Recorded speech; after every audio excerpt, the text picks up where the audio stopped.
Welcome to the Northeast Kingdom Voice. I'm your host, Scott Wheeler. Today's guests are two members of a group to help save the Grandstand in Gardner Park. Our guests are Scott Boskin and Roger Carty. So I know you're no stranger to the show. You've been on probably three times over the years on different topics, but you've been on this one as well. Right.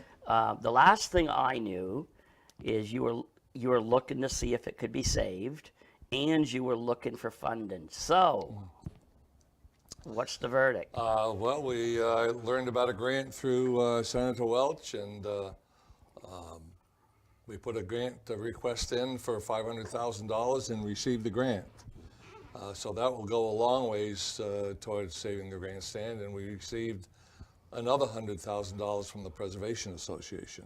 Right. And so we're in the process now of just waiting for the money to be released, so we can start spending it on permits and things like that. So we've also got quite a few $1,000s in support from people in the community. It was amazing to us that hundreds and hundreds and hundreds of people came forward to donate and to support fundraisers that we held to raise money for the grandstand. We've virtually paid for everything up until now, any of the permits that cost money, anything that needed to be done that was an expense, we paid for through fundraising and support from the people. We've had tremendous support from the community. Right. Now let's back up for people who haven't been following this. When was the grandstand built? 1939, Governor Prouty released a statement that they were going to build a grandstand in the city, and construction started in 1939, and it took a while to get it completed and to get the field ready to play on. But 1939 was the date. We have the press releases from the old Express and Standard from back in those days that give us a lot of information about that. Yeah, in some of the information, it was actually, because I have newspapers.com, and at first I was having trouble following the timeline of it when I was doing just a little research on my own, but because I know, the WPA built the park, and I know my father was telling me his father worked on it, and so what was it used for over the years? Well, the grandstand, by the way, continuing with what Roger said about 1939, it was built, and you mentioned the WPA. This was part of the WPA getting people back to work. Right. And there were 50 men who worked on the grandstand. And they were exceptional at what they did. We know that because we paid for the Grandstand, Save the Grandstand Committee, paid for a structural analysis and hired an engineering firm named Stevens. Is it Stevens and Stevens Associates. Associates. And they're out of Brattleboro? Right off the top of my head, I don't think they're in Brattleboro, but that's close enough. It's a Vermont engineering firm, and they did a structural analysis. And in their analysis, they pointed out that the people who built this grandstand really knew what they were doing. It would still stand up to today's codes and exceed today's codes. So we know that what we're trying to do and save the grandstand is worthwhile because we're preserving history, and we're also preserving a building that has served its purpose for decades, and it deserves to be renovated and saved. Right. That's been our guideline. Yeah, prior to 1939, there was some basketball courts and tennis courts where that field is located now. I actually have a negative from the Harry Richardson collection that shows a picture of the park with the tennis courts. It's a long distance shot from up by Herrick Street, I believe it is. I've seen that one, yes. And so it was used for recreation prior to 1939, but 1939 was when they started on the So grandstand. it was used for baseball primarily, which of course, until more recent times, baseball was America's pastime. I remember being in elementary school and listening to World Series games being broadcast on the PA system or in a classroom on a radio. So it was fundamental to the American way of life. Now other sports have superseded baseball, but we still have baseball being played. The Little League, T-ball, Little League, Babe Ruth or Cal Ripken, right up through into high school and college. So it's still an important sport. So baseball would continue to be played at Gardner Park. And we are also going to have the field so it could be used for softball as well. It'd be a combination, not just strictly baseball now. What about other events? Would it be, like a stadium, if you wanted to have, let's say, a music concert or something? Absolutely. We've talked with Mike Brown, the recreation director, and our whole premise from the very beginning was this would be a multi-purpose facility that would be open, limited only by your imagination. Whatever activity you wanted to hold over there, you could probably hold over there. We even talked about having, during the wintertime, cross-country skiing competition, racing, starting with little kids all the way up through. And where you could race all over Gardner Park, up over where the softball field is, up by the road, all the way out on the point. You could make quite a little course out of it. So, things like that would be fun things. You'd have it on a weekend and family. It would be a family activity. The kids could race, the mother could race, the father could race. You could have mixed races, the mother and father racing as a team. All kinds of different activities could take place over there. I think you told me there that bandstand was kind of unique. Now, let's see if I get this right. Was it designed to be able to move? Now, to explain that.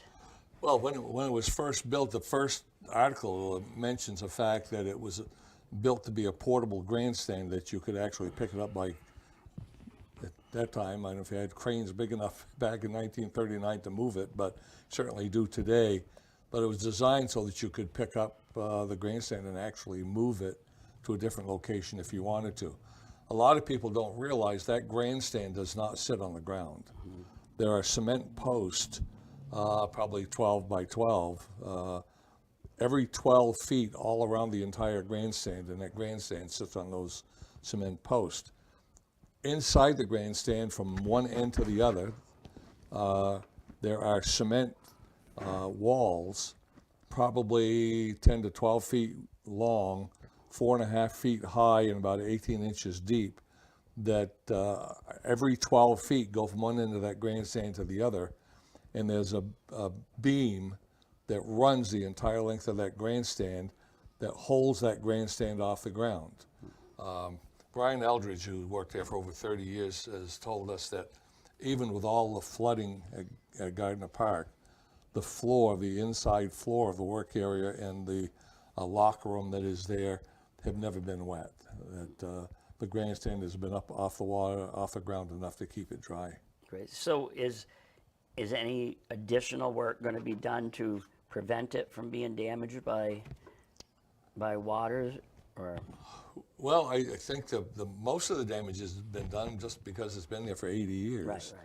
And 80 plus years. And like the outside, the original outside was shingles, and it's now T111 boarding that was put up over the years when the shingles were to get hit by baseballs enough, break and shatter.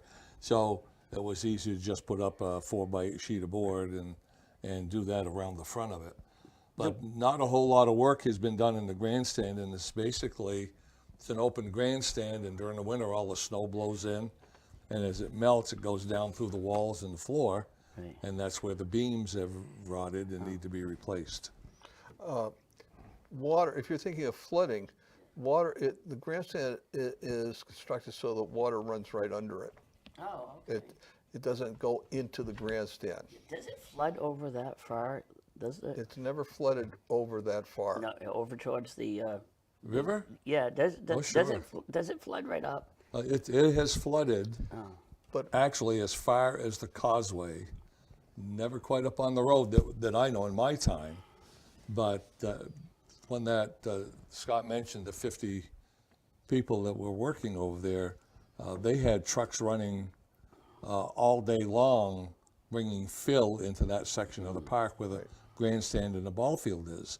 And if you go over there today, you can see that the grandstand sits up off the ground and was designed for the water to flow underneath it. A lot of people don't realize also it doesn't flood from the river behind the grandstand. It floods from the bay Right. and from the crook of the Clyde River as it comes underneath the interstate access road.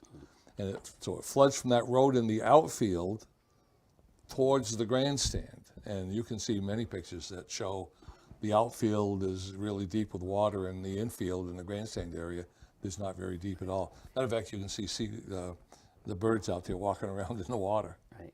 I do have to ask you this one, and I think I know what the answer is. You know, since it's been in the news about the polluted soil doesn't go over in that direction, does it? Well, of course, anytime you have water in the soil, it's going to run underneath the ground and it's going to go wherever. I believe they did an archaeological study over by the grandstand for the city a number of years ago, and it was found to be okay. They tell us that we can build over there, you just can't dig down lower than 18 inches. So we can dig and get the backhoes over there and go down to 18 inches if we put footings in for dugouts and things like that. But we're not supposed to go any lower than 18 inches. So you grew, if I recall right, you grew up almost a stone's throw from it. You grew up in the Passumpsic Savings Bank, pretty much. Right. It's the Passumpsic Bank in that region. The Passumpsic Bank basically sits where Ken Frawley, Harry Rice Chevrolet Garage used to be. Right. And Bob Provost's little grocery store on the causeway, and Gardner Street was like a horseshoe. Right. It went off the causeway around to where the city garage was in the back corner, and then back out to the causeway again. And so the bandstand that is over there now is almost, but not exactly in the same location as the original bandstand over there. And I used to sell popcorn car to car when they had the concerts there when I was 8 years old. So what needs to be done to the building to make it usable? Well, you've basically got some of the beams that were in the front where the water would go through the netting, through the screen, and run down the floor, and the side wall. So the main beam that goes end to end is fine, probably from the first cement pillar on one side to the first cement pillar on the other, because the water running down the inside of the wall rotted the end of the beam. That's where it let loose. So if you replace, I don't know if the contractor would have to tell you this, if you can replace just the end of the beam, that's all it would take for that main beam. But there are other beams that are around the sidewall and along the whole front and underneath the floor where they're just constantly wet, year round from rain and from snow and so on. So it's been determined that this can be done, as in structurally being able, the changes can be made. yes, Scott mentioned the firm, Stevens Associates, that came in and did the structural analysis.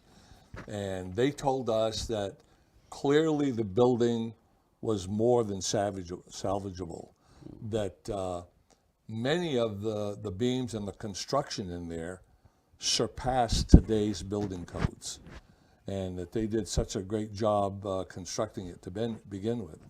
So if you go and look underneath the rooftop in there, the beams in there are just as straight as an arrow. They're just almost just like the day they were put in there, and they've been kept very dry. It's just those that have been open to the elements around the front and the side that appear to be having a problem. The back wall bows out. That's not because it's old and rotten. It's because they took out some of the inside walls to expand the maintenance area, and when you take out an inside wall, you know what happens to the outside wall. The outside wall bowed out 3, 4, 5 inches. The contractor told us that's easily fixable. either by supports pushing from the outside, or they cable it from the inside and just pull the wall back straight. Right. So I'll ask Scott this: is once it's completed, does your group hope to have it look historical, or do you want it to look something totally different? No, we want it to look much like it does. It'll just be very aesthetically pleasing because it'll be pristine again. Right. So it'll have new coats of paint, it'll have maybe different siding, it'll have a new roof. So from the outside, structurally, the structure will be the same, historically the same, but it will be primed up and it'll be, won't be shabby anymore. It'll be very pristine. I don't know if it was one of your photos or somebody posted a photo. I was surprised. It looked rather old, rather early in its life. Did you notice? The photo you're referring to is in 1963, Yeah. which is roughly, 24 years after it was built. But remember, you had those shingles on the outside. Yeah. Those weren't stained or anything like that. So you've got 20 plus years of weathering on those. So it's not going to look like a brand new building. You'll also notice that it had a screen on the top of the building from end to end. Yeah. And that was put up there to prevent foul balls from going over the top into the river in the back. Of course, it didn't stop all of them, but it saved many a baseball and saved teams a lot of money. But that's the original grandstand. Sacred Heart was playing Newport High School in that particular game, and we have been designated an historical site by the Vermont Historical Society. Right. So there are requirements when you redo the building that you have to follow and make it, preserve it as close as you possibly can to the original structure. So we're going to have some things we're going to have to follow there. When can you begin construction? When will you have enough money? Well, we have $600,000 now, and that's not going to be enough. So we're going to still have to go out and raise some money. How much more? And well, we don't know because we went through COVID. The price of lumber and materials went through the roof. They've come back down some since then, but until we can get the bids out, we're waiting now for HUD to release the money. And when they release the money, we can do schematic bids and construction bids. And we'll find out then pretty much what it's going to cost us, or in the ballpark anyways. So, but we're definitely going to have to raise some more money. We're going to build new dugouts there, and Scott can speak to that because he was instrumental in the junior high fields and the new dugouts up there. But we're going to build new dugouts. We're going to need some money for that. The building trades program at North Country in the natural resources program are going to help us with that. So. Fortunately, we have an expert in our area, in our own backyard, in construction of baseball fields. His name is Chip Stevens. He's the owner and operator of Diamond Turf out of Morgan. And that's who, as you probably know or remember, I served on the Field of Dreams committee. Oh, sure, That's what we named the baseball and softball fields that were put up at the junior high school. Right.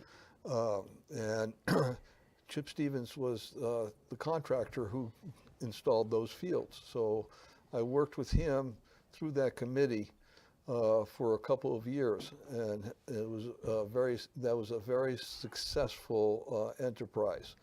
And so Chip Stevens will be he'll have to put it out to we'll put it out to bid, but we assume that Chip Stevens' bid will be very, very acceptable, and if it is, we'll get his expertise put into the actual playing field.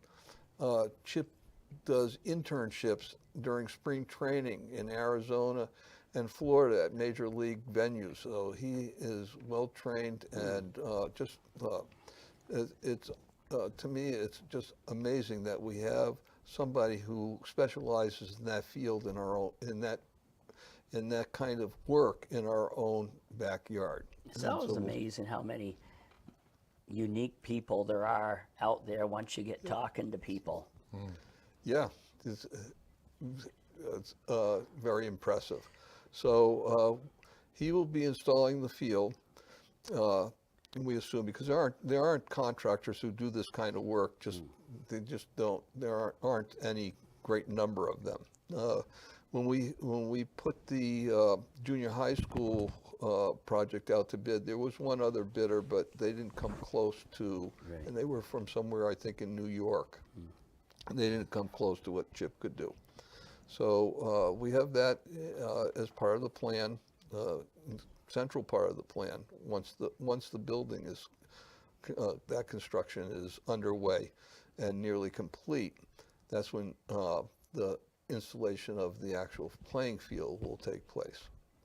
So as part of that project, we had the support of the Career Center, Natural Resources. That program provided the lumber. They actually harvested the trees, and they have a sawmill. They made lumber and beams, and then the building trades constructed the 4 dugouts that we have at the Field of Dreams at the junior high school. So we've been hoping to be able to work with Jeremy Bro, and he's the building trades instructor, and Gwen Bailey Rowe is the director of the Career Center. She's already had a conversation with Roger about this, so we're hoping that they'll be able to work with them. Provides a learning opportunity for our students, and so it benefits the community in many ways. So we'll have 2 dugouts rather than 4 at the Gardner Park at the Grandstand. So you're doing pretty good, considering there were less than, I think we were kind of less than savory plans to tear it down, and kind of in the dark of night, but you guys stepped forward and kind of ended that dream of others. Well, in 1939, in the article in 1939, it was mentioned that they felt that the Grandstand in the Gardner Park area was going to be the gem for the community. Right. And a hub of activity. And if you go over there during Little League and during softball tournaments, there are hundreds and hundreds of people there. New England Babe Ruth held 2 tournaments here in 2002, 2004, and they estimate that when they bring in a New England tournament like that to a community, it has a $250,000 to $350,000 positive effect on the community. They have told us that if we get the Grandstand and the park ready to go, they will guarantee us another New England tournament up here. And we think of what this brings into the community. You know, the businesses that are going to benefit from this, you know, the restaurants, the stores, the hotels and motels, the camping ground areas, gas stations, where people are going to spend their money. And so we're looking for that as being a huge positive economic effect in the area. Right. Okay, we only have a few more minutes left. What more would you like to say? I did see it. This is out of your purview, but I did see it looks like they're putting the playground equipment. It looks like they're starting to. Well, the playground has always been a plus to Gardner Park during ball games, because all these families come to the tournaments and their kids go over and play at the playground while mom and dad are playing ball or whatever. So we're happy to see that is coming back and being built, and it's going to be bigger and better than ever. So that's a big plus for us, plus for all of the other activities that could potentially take place there. You know, like I said, the activities that happen there are only limited by your imagination. And you could come up with any kind of activity, and it could be held at Gardner Park in one way or another. You know, it's probably true when you were a younger man. I know you got a few years on me, but back when I was a kid, the playground was right over just when you came into the park from the causeway, right next to the river. Right. And that was a pretty good idea to move it away from the river. Back in 1951, Frank Toll did recreation for the city. He started the first organized Little League baseball team sponsored by the city. I played on that very first team. My father and I actually built the first original lean-to dugouts on the front of the grandstand when I was a 16-year-old student in high school. And we repaired the screen on the top of the roof back in the 60s when I was a freshman or sophomore in college. So I go way back to I have a special interest in the grandstand in that I literally lived across the river from it. My uncle played for the Newport Frontiers against the House of Davids and Satchel Paige, who played up here. So I go back a long ways with that. I'm one of the old codgers. So in closing, how can, if somebody wants to donate, how do they go about donating for the cause? Well, we have a site, we have a website, and we have a Facebook page, and I think there's information on there. They can donate through PayPal, or they could send the money to either one of us. We're a registered nonprofit. We're a 501c3. Again, if they go to the website or the Facebook page, they'll find information on there, and if you put it up, there are a number of ways that they can get to us. Right. So Jonathan Delibriere is going to be managing the HUD grant, and he's gone through a process of attending webinars. And he's the city manager. Yes, right? he's now the city manager, so he's a part of this now as well. he had to do 8 3-hour webinars. At this point in time, we feel we understand that we've completed all the requirements of HUD. Until they meet, they just appointed a new liaison with the city, with Jonathan, so he has to meet with them. We'll find out more what the HUD requirements are once they meet and tell us what else we have to do. Right. But we're just waiting for the money to be released so we can do the schematic bid and construction bid. Thank you for giving us this opportunity to let people know. A lot of people have questioned us what's happening with the grandstand, and you know, we're moving along at a turtle's pace, but things are getting done. When you deal with federal government, that's the way things happen. Yeah. All right. Thank you for coming on. Thank you, Scott.